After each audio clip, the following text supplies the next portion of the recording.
A. Kelangkaan dan kebutuhan manusia. Manusia juga dikenal sebagai makhluk ekonomi atau homo economicus karena manusia selalu ingin memenuhi kebutuhan, tentu saja dengan cara yang rasional sehingga dapat mencapai kesejahteraannya. Untuk memenuhi kebutuhan tersebut, manusia bertindak sebagai makhluk sosial. Manusia tidak mampu memenuhi kebutuhan tanpa melakukan interaksi dengan orang lain. Interaksi manusia dengan manusia lain menunjukkan bahwa manusia sebagai makhluk sosial yang selalu hidup bersama dan tidak dapat hidup sendiri dalam memenuhi kebutuhan. Kebutuhan manusia yang beragam dan selalu terus bertambah tersebut tidak mungkin dapat terpenuhi tanpa adanya interaksi sosial. Sebagai makhluk sosial, manusia selalu membutuhkan manusia lain. Interaksi sosial merupakan kunci dalam sendi-sendi kehidupan sosial, karena tanpa interaksi tidak mungkin terjadi aktivitas sosial. Jadi, kelangkaan adalah ketidakseimbangan antara kebutuhan dan alat pemuas kebutuhannya. Kelangkaan merupakan masalah ekonomi, karena menyebabkan kurangnya atau tidak terpenuhinya kebutuhan sebagian atau seluruh kebutuhan manusia. Sedangkan kebutuhan manusia adalah suatu keinginan manusia terhadap suatu barang atau jasa dan menuntut adanya pemenuhan. Apabila tidak dipenuhi, akan berdampak negatif pada kelangsungan hidupnya. Secara umum, kebutuhan manusia dapat dikelompokkan sebagai berikut. A. Kebutuhan manusia menurut intensitas atau kepentingannya, yaitu 1. Primer atau pokok. Kebutuhan yang harus dipenuhi, jika tidak dipenuhi akan mempengaruhi kelangsungan hidup. Contohnya makanan, pakaian, dan rumah. 2. Sekunder atau tambahan. Kebutuhan yang dipenuhi setelah kebutuhan primer terpenuhi. Contohnya peralatan rumah tangga, lemari, dan televisi. 3. Tersier atau barang mewah. Kebutuhan yang dipenuhi setelah kebutuhan primer dan sekunder terpenuhi. Kebutuhan tersier berbeda untuk setiap orang. B. Menurut sifat. 1. Kebutuhan jasmani. Kebutuhan jasmani adalah kebutuhan yang bersifat memberi kepuasan pada badan atau jasmani. Kebutuhan ini bersifat materi. Contohnya makan, minum, olahraga, dan kesehatan. 2. Kebutuhan rohani. Kebutuhan rohani adalah kebutuhan yang dirasakan untuk kepentingan jiwa manusia. Apabila kebutuhan ini terpenuhi, akan merasa puas, aman, dan tenang. Contohnya agama, rekreasi, dan pendidikan. C. Menurut waktu pemenuhan. 1. Sekarang. Kebutuhan yang harus segera dipenuhi saat ini dan sangat dibutuhkan. Contohnya makan, minum, dan obat untuk orang sakit. 2. Yang akan datang. Kebutuhan yang dapat ditanggungkan pada masa yang akan datang. Contohnya seseorang menabung untuk biaya pendidikan anaknya kelak. 3. Sepanjang waktu. Kebutuhan yang pemenuhannya dapat dilakukan sepanjang hidup manusia. Manusia akan merasakan manfaatnya melalui pemenuhan kebutuhan ini. Contohnya adalah pendidikan sebagai media belajar dan penambah wawasan. D. Menurut subjek yang membutuhkan. 1. Kebutuhan individu. Kebutuhan yang dirasakan oleh seseorang dan pemenuhannya dilakukan secara individu. Contohnya makan, minum, motor, dan mobil. 2. Kebutuhan kelompok atau kolektif.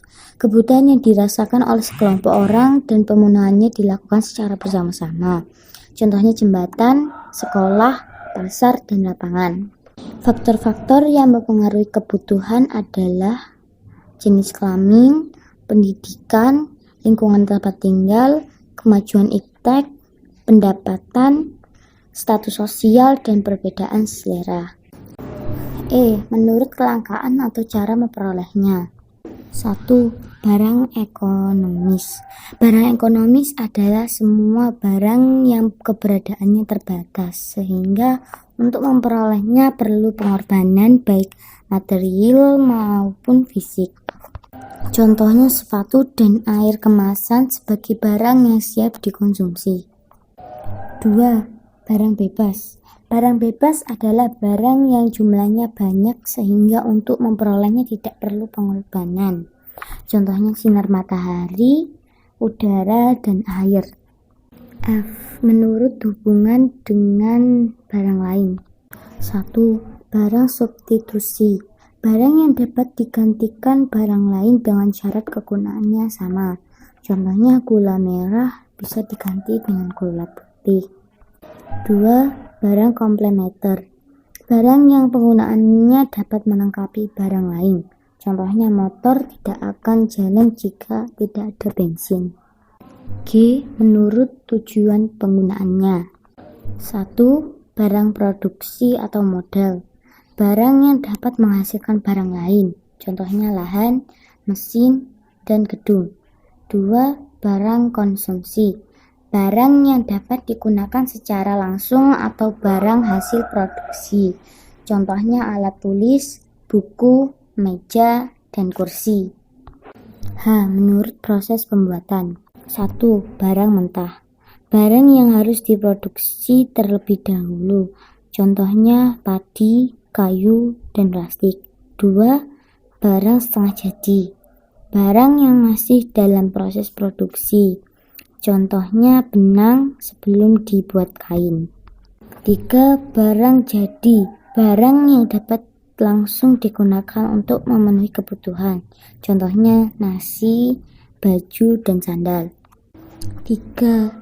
Tindakan ekonomi adalah tindakan manusia dalam memenuhi kebutuhan untuk mencapai kemakmuran.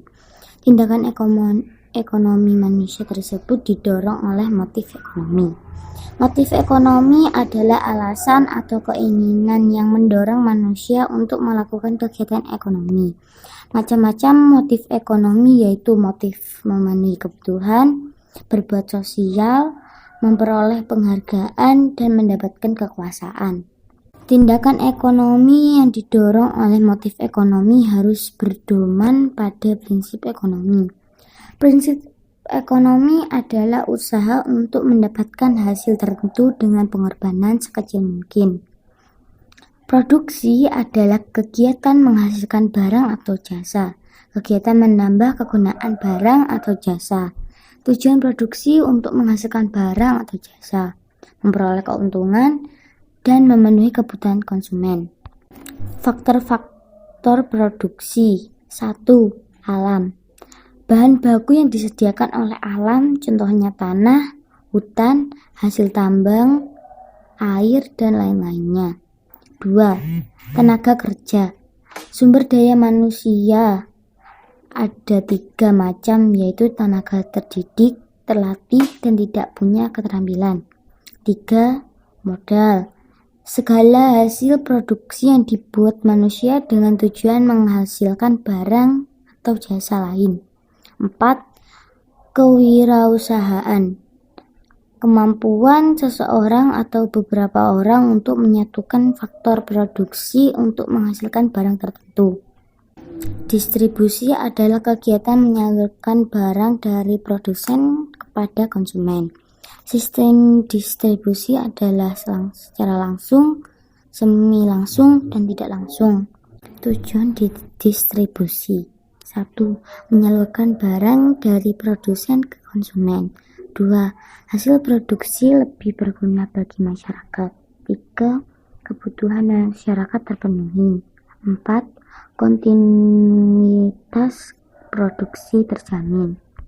Apa sih konsumsi itu? Konsumsi adalah kegiatan memakai, menggunakan, atau menghabiskan kegunaan barang atau jasa secara berangsur-angsur atau sekaligus. Tujuan konsumsi adalah memenuhi kebutuhan. Jenis-jenis konsumsi adalah konsumsi produktif dan konsumsi akhir. Permintaan atau demand adalah jumlah barang yang ingin dibeli oleh masyarakat dengan tingkat harga tertentu. Faktor-faktor yang mempengaruhi permintaan harga barang, pendapatan masyarakat, selera masyarakat, kualitas barang, harga barang lain, jumlah penduduk, dan ramalan masa depan. Sekian materi dari saya. Terima kasih dan maaf jika ada kesalahan.